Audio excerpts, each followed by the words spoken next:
punching forward. Oh, nice! Overhand!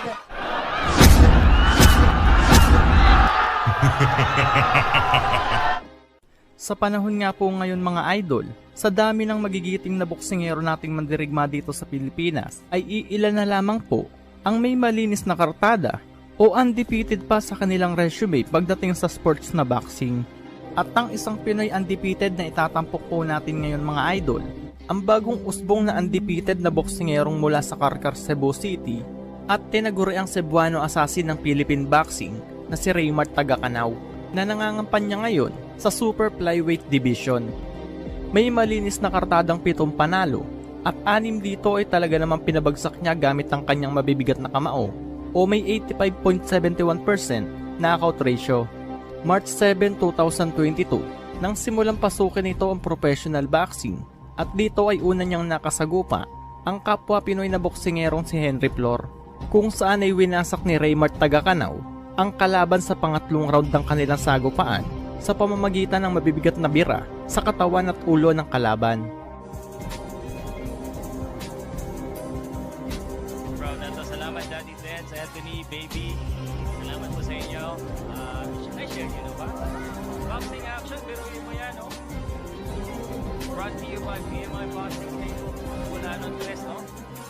At we expect more kumang Bulanon fights in the near future.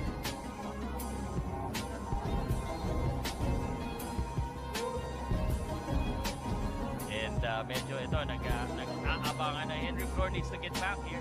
Pag 4 rounds, may isang knockdown na siya. In the first round, let's assume na medyo tagilid siya doon. That means 3 rounds na or 3 puntos na yung lamang niya. In dalawang round na lang. So if I'm Henry Flor, I need to win the 3rd round and put down itong si Raymart sa 4th round. Kailangan din niya mabigyan ng isang knockdown. Better yet, knockout na lang. Kuman. Diba? Yung mga tao dito, you can feel talagang naghahanap sila ng ano. And oh my goodness, he's down. And this could be it. He's not looking good. He is not looking good. He is not looking good. Nako, wala na. Tapos. Matapos nga po ang matagumpay na unang laban sa Super Flyweight Division, ay 5 magkakasunod na panalo pa ang naitala ng ating bida, kung saan halos lahat ng kanyang nakasagupa ay talaga naman nagsipaghalik sa lona.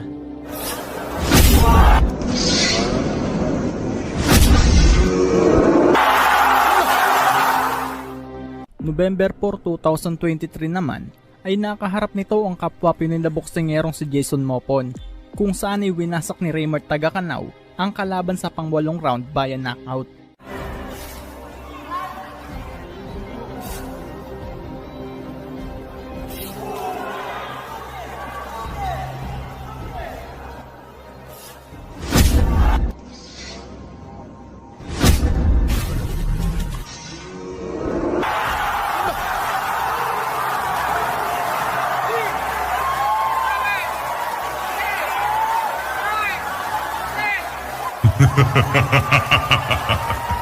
Brutality. Flawless victory. Dito ay muli na namang nagwagi ang ating bida via knockout kontra Mopon. At ang pinaka-latest fight nga po ng ating bida ngayon ay nito lamang March 8, 2024. Dito ay nakaharap ng Pinoy ang Indonesian boxer na si Hamson Lamandaw, kung saan naganap ang kanilang sagupaan sa Saulog Gymnasium, Tagbilaran City. Halina't ating balikan at silipin mga idol ang matinding highlights ng kanilang naging sagupaan. Wait, title. I think both boxer will prop ng isa't isa. Round number 1. Just a correction, Rick, I think don't be confused. The weight of Tagakanaw coming in is I think he made 114.3 also. The Difficulty means so you that both fighters did make the weight limit of 114. you can see here, Raymart Tagakanaw always brings excitement Wow! in the ring. What a nice exchange for both fighters. Tagakanaw, inasla namang sila Mandaw. Na naalala natin yung kalaban ni Mopon. What a class. Certainly. Surely, one of the candidates for Fight of the Year last year yun. Raymar Tagacano, this opponent, Lamandao, is not an easy opponent. Hindi, partner, hindi. Oh, that upper went right Wow! in the chin of Lamandao didn't auto Tagacano. connect on that instance. Tagacano with that right, he's just... Back home in Indonesia. We've seen some of the weapons of both of the boxers. Lamandao with that right haymaker. Tagacano with that right and left uppercut. And also that use of jab by Tagacano to set up his uppercuts. I recognize Tagacano evolved as a complete fighter. He is now very patient on targeting his opponent. So there's not a lot of Nice. Nice overhand by Lamandao. there you have it. The overhead to set up those body punches, but Tagacano, excellent body movement and counter. Upper hook by Lamandao. Tagacano covers up, answers with a right uppercut at center.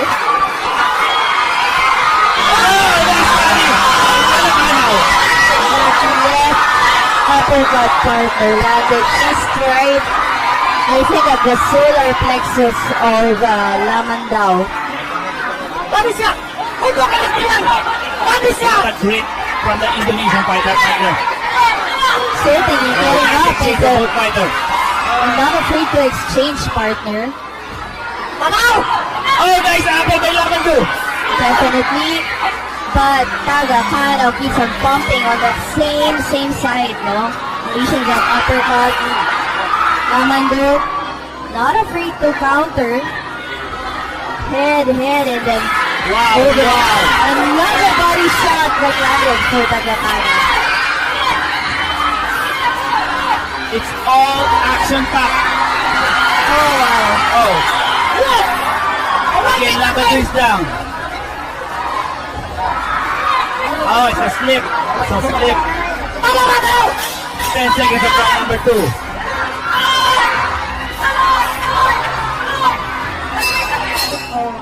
To counters. Nice overhand by Tagacano.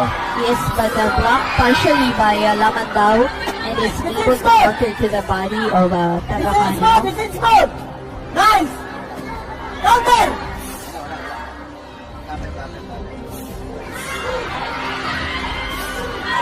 Oh, Again, that body attack by Tagacano. Peppering the body shot.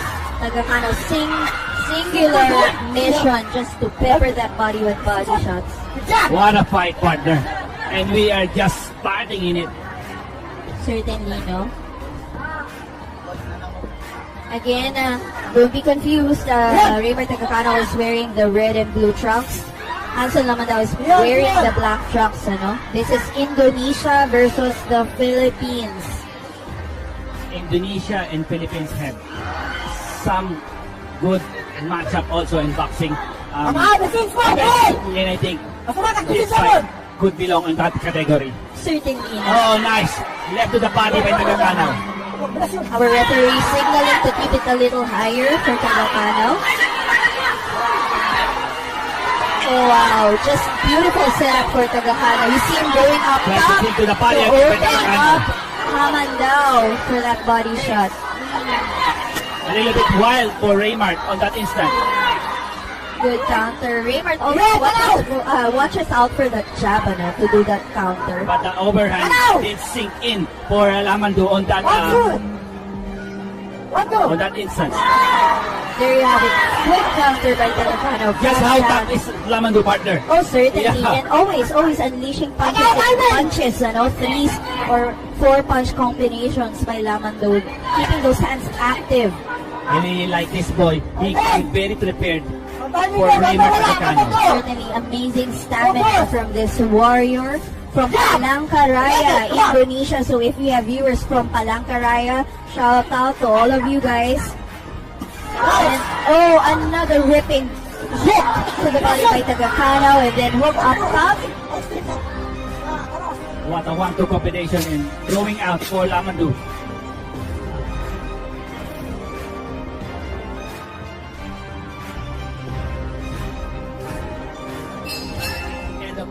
counter to the body by Tagakanaw. Hamandao just constantly jabbing. Upper hook Nice by exchange, Hamandao. partner. I love the exchanges of both fighter, Payo. Do you? Of course, I mean, they're not letting Yeah. the other finish. You Yeah. can see they counter mid combination. Alam mo, ito yung gusto ng mga Pinoy. This is what the Filipino fans want. That vulnerability of opening up during exchanges. And kudos also to the matchmaker of this fight. And this event talagang magaganda. And nakikita mo, ang ganda ng laban na to. Certainly, partner. A former champion facing an up-and-coming young gun. Yeah.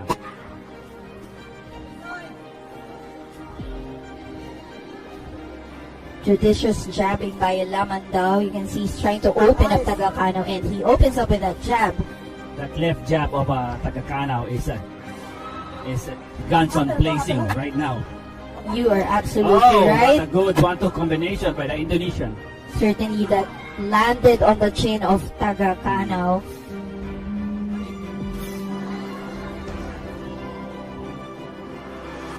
The Indonesian are showing some good footwork on round number 4. Certainly very active at the backward partner, and he's able to unleash some pretty good combinations while backing away, no?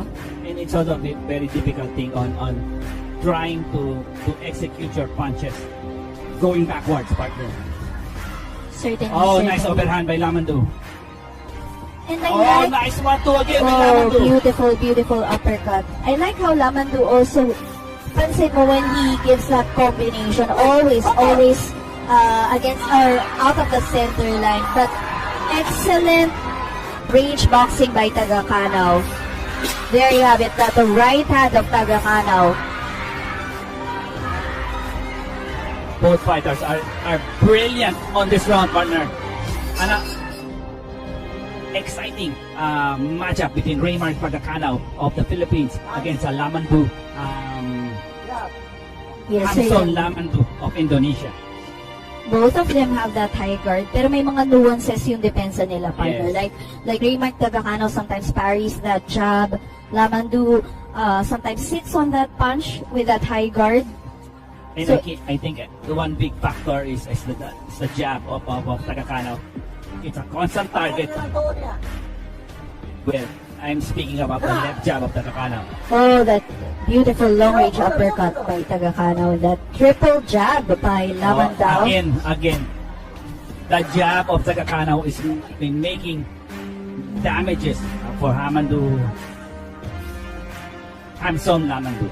But good body movement by Lamandao to avoid that. Parang natuto na rin siya because the jab keeps on landing. So it is like, there you have it. Aside from it landing, it also sets, parang it stops the momentum ni Lamandao when he's about to unleash a combination. Tsaka partner, kailangan gumalaw-galaw siya. Kasi kung hindi siya gumalaw, it will be a target for Tagakanaw. I'm speaking about the left jab. Certainly, no? Both fighters are taper off a little bit on the initial of this round number 5. Yeah, this is a 10-round affair, so it's actually wise to not give it your all in all of the rounds. There are some rounds na aralin mo yung opponent, you study your opponent, you set some traps or some triggers. Kasi if you do that, if you're stepping on the gas pedal each and every round, it's gonna gas you out. I mean, we're just human, partner, no? There's just limit to our gas tank. So it's really wise for them to vary the tempo. Oh, beautiful exchange, partner. The Oh, upper that hook to the from body. both boxers. The left cross did hit for Lamandao. Again, the third one in the ring is Noel Haduka. Mahirap rin maging referee, partner, no? Of course. Huge you must- right hand for You must have that Tagakanaw. eagle eye on you to be the third man in the ring. Certainly. And just very good distance for our referee. Just enough to see the action but without disturbing it, no? Or Yes. intercepting it. Final 15 seconds of round 5, partner. I did both boxer. Sabi ko nga, medyo nagpahinga sila dito sa round number 5. And Tagakanaw is trying to accelerate as we end round number 5. Beautiful left hook by Raymar Tagakanaw right there. Marin natin siya ng mga ilang araw. I'm speaking about Hamendu, Lamandu. And he come very prepared for this fight. Certainly. He will not back down from the challenge against Raymar Tagakanaw. Alam mo, nakakatawa kasi Indonesians and Filipinos are very friendly. We always love to smile kasi you've been in Indonesia, I've been in Indonesia. Very friendly people, but inside the ring, they have this tenacity, partner. This Warrior instinct. Warrior instinct. Yeah. Tama ka dyan. We go to the start of round number 7.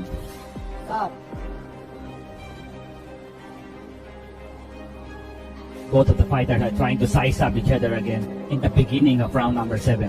That was a good jab by Lamandu, and then when Tagakanaw slipped, he slipped in that uppercut. Lamandu is giving a dose of his own medicine by giving that left jab to Tagakanaw.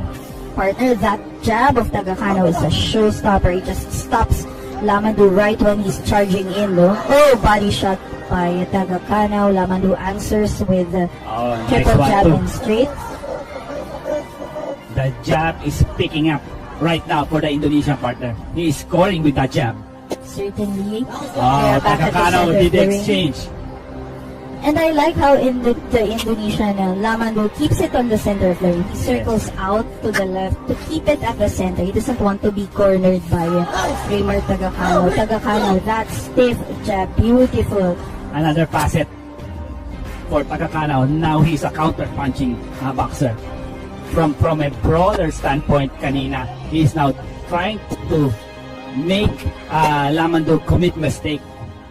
Certainly, he's inching forward. Overhand by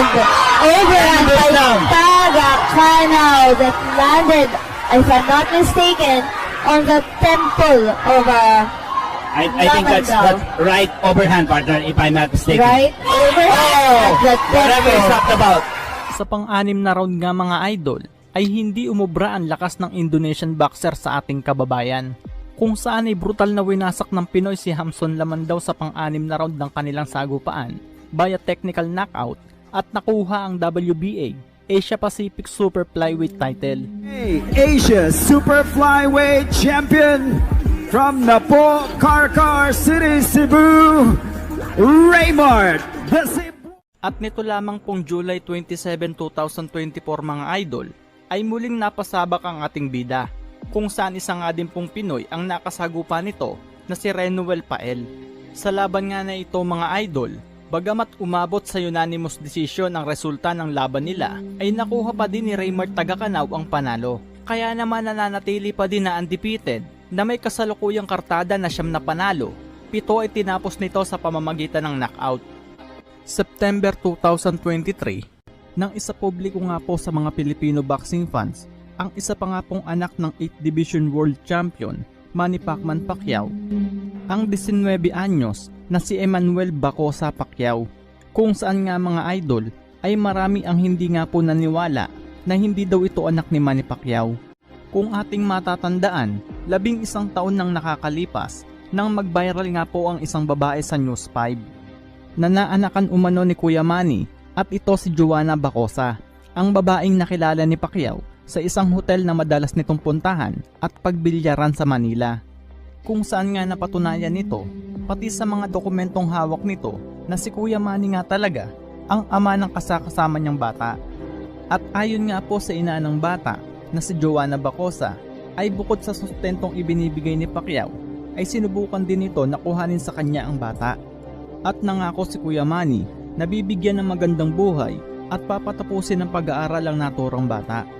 Subalit hindi nga po pumayag si Joanna Bacosa, sa halip ang tanging gusto lang nito ay suporta at sustento para sa naging kanilang anak. Hanggang sa pagtungtong nga po ng 19 na taong gulang ng batang si Emmanuel Bacosa Pacquiao, o mas kilala ngayon bilang Eman Bacosa, ay sinubukan na nga din itong pasukin at sundan ang yapak ng kanyang ama sa larangan ng pagbaboxing.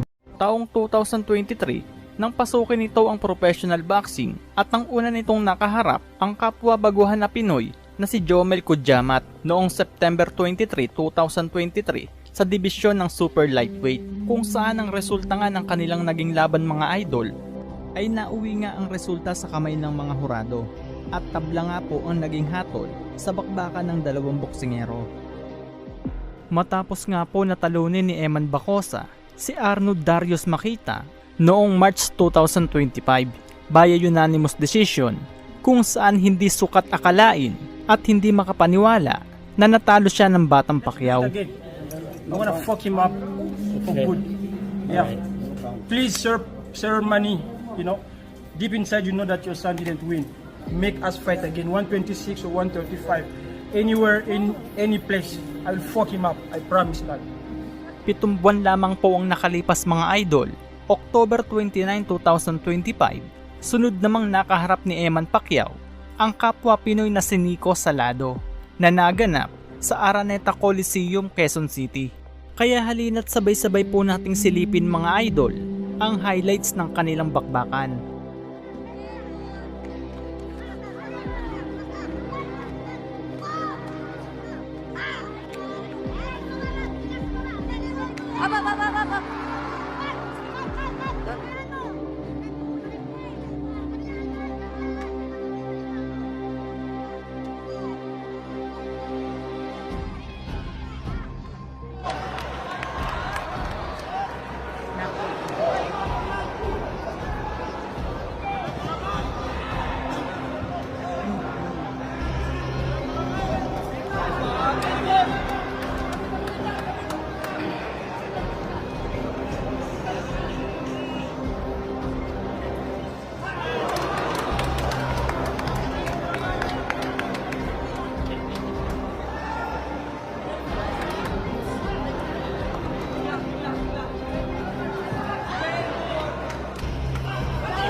Ha?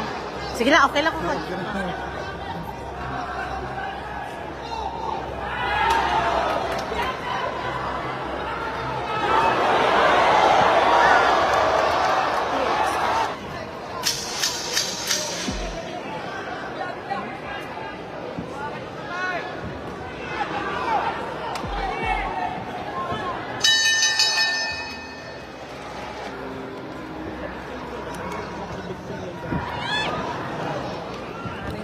Wala pa, first bout pa ni. First bout. Ay, okay lang, Mari.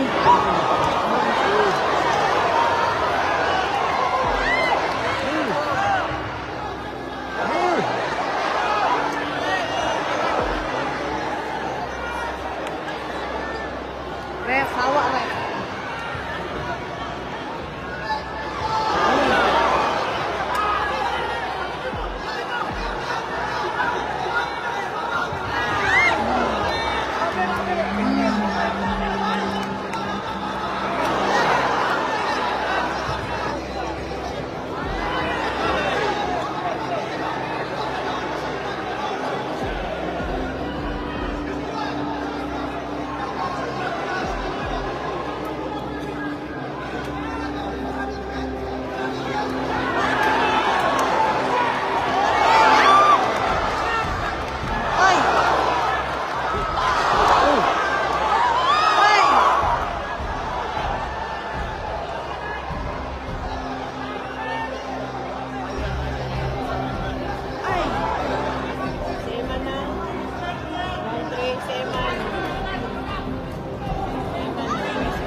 Wala pa, first bout pa ni. First pa ni.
Hilo pa. Hilo pa yung kalaban. Nahilo. Yeah. Sa laban nga na ito mga idol, ay wagi ang ating bida by unanimous decision at nananatili pa din na isang undefeated ang Batang Pacquiao. Hindi pa man ganong kabagsik tulad ng kanyang ama, pero sa murang edad pa lamang ay makikitaan mo talaga si Eman Baco sa Pacquiao ng talento at lakas pagdating sa ibabaw ng lona at hindi malayong maging isang world champion sa hinaharap. Ano ang masasabi nyo mga idol sa Batang Pacquiao na ito? Paki-comment naman ang inyong opinion. Maraming salamat po.